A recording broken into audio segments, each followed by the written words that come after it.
kalau satu saja, maka saya adalah orang yang memperjuangkan hak-hak buruh. Dan Marhaen, Menang. Marhaen, Menang. Marhaen. Menang. Terima kasih.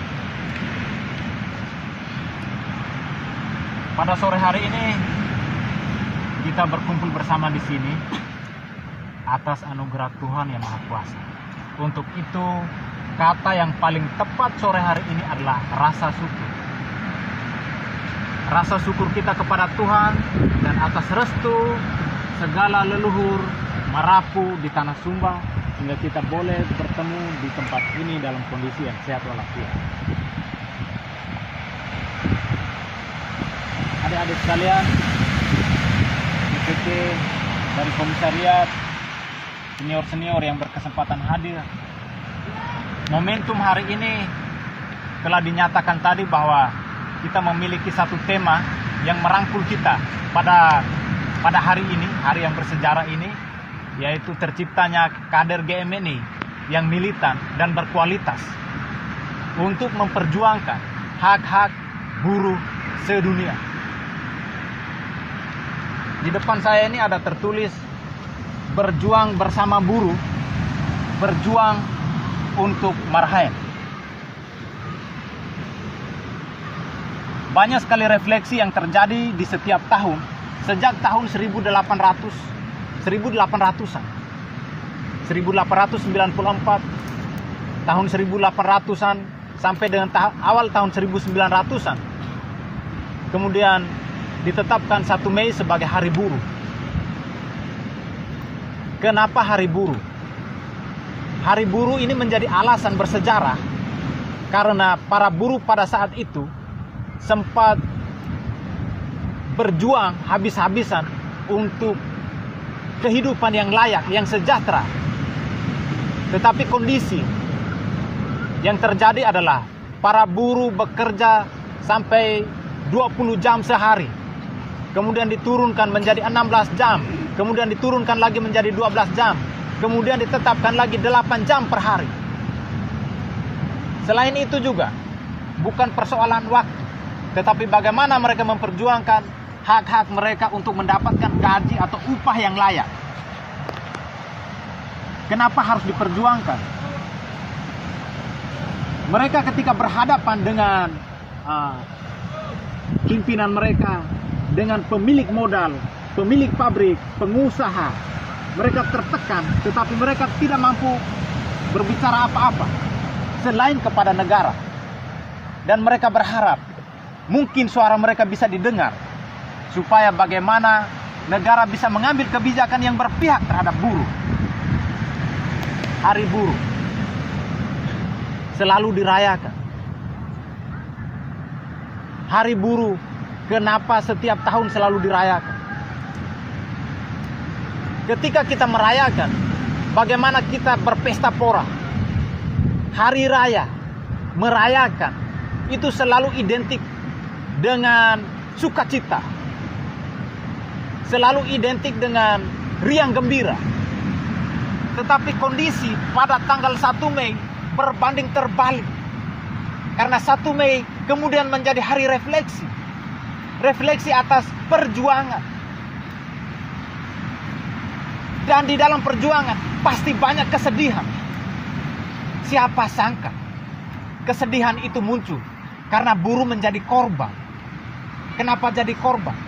Mereka yang diperkosa, diberi upah yang tidak layak, waktu lembur yang tidak dibayar, atau bekerja semaksimal mungkin tetapi tidak dibayarkan sesuai dengan apa yang mereka buat atau apa yang mereka lakukan. Hal inilah memicu orang-orang yang peduli terhadap buruh menyuarakan juga aspirasi mereka. Refleksi kesedihan pada peristiwa tanggal 1 Mei menjadi pioner, menjadi juga bagian dari apa yang kita lakukan pada kesempatan hari ini. Sehingga refleksi kita pada kesempatan ini kepada para pejuang kemanusiaan, para pejuang buruh sedunia, mereka yang meninggal karena bentrok dengan aparat pada saat melakukan aksi. Juga kita berpihak, kita mendoakan kita merefleksikan bagaimana perjuangan buruh itu sendiri. Bagaimana mereka menjadi orang yang terpinggirkan, yang termarginalkan. Mari kita tundukkan kepala mengenang jasa-jasa para buruh dan pejuang buruh. Kita mulai.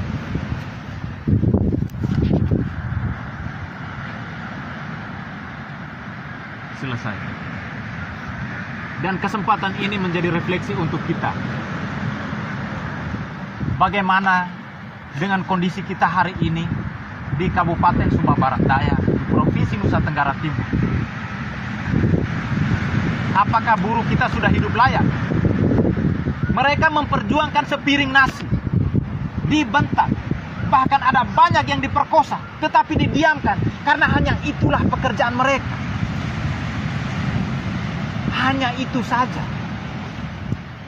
Dulu buruh bekerja hanya untuk dapat makan, tetapi hari ini buruh bekerja untuk dapat uang, uang itu untuk beli nasi juga.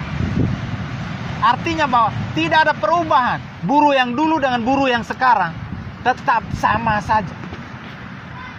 Kita menoleh ke rumah tangganya masing-masing. Bagaimana mereka harus menyekolahkan anaknya, mengakses pendidikan, kesehatan. Dan mereka tidak pernah tahu bagaimana kondisi mereka berada di tempat kerja sebagai buruh. Sadar atau tidak, kebanyakan kita lari keluar bekerja di luar.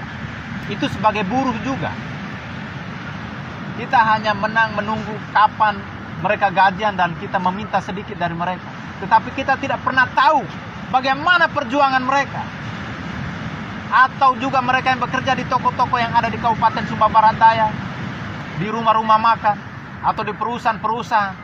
Mereka yang tidak digaji sesuai dengan upah minimum regional. Bagaimana mereka lembur sampai dengan tengah malam tanpa istirahat, lalu digaji secuil. Ini menjadi refleksi kita. Bagaimana dengan saya? Saya sebagai generasi muda yang sudah memutuskan untuk bergabung dengan Gerakan Mahasiswa Nasional Indonesia. Bagaimana dengan saya ketika melihat mereka? Sehingga ketika kita berjuang untuk buruh, kita berjuang untuk kaum marhaen.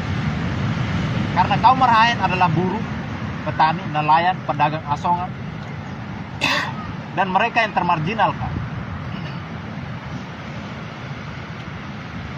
Untuk itu, pada kesempatan ini menjadi refleksi kita bersama. Kita berlatih bagaimana caranya kita berjuang. Di semua tempat kita berjuang, termasuk di pantai. Perjuangan tidak hanya melulu aksi demonstrasi, tidak harus melulu dengan banyak kegiatan-kegiatan lain, tetapi refleksi hari ini menjadi bagian dari perjuangan. Bagaimana kita menyiapkan diri kita, mengisi potensi kualitas diri kita, agar kita berjuang secara militan, berjuang habis-habisan, berjuang sampai titik darah penghabisan, dengan dilandasi pada kualitas diri kita sendiri. Kualitas diri kita akan melahirkan perjuangan yang maksimal. Perjuangan yang maksimal akan dinikmati oleh orang-orang yang kita perjuangkan. Buruh yang hari ini kita peringat.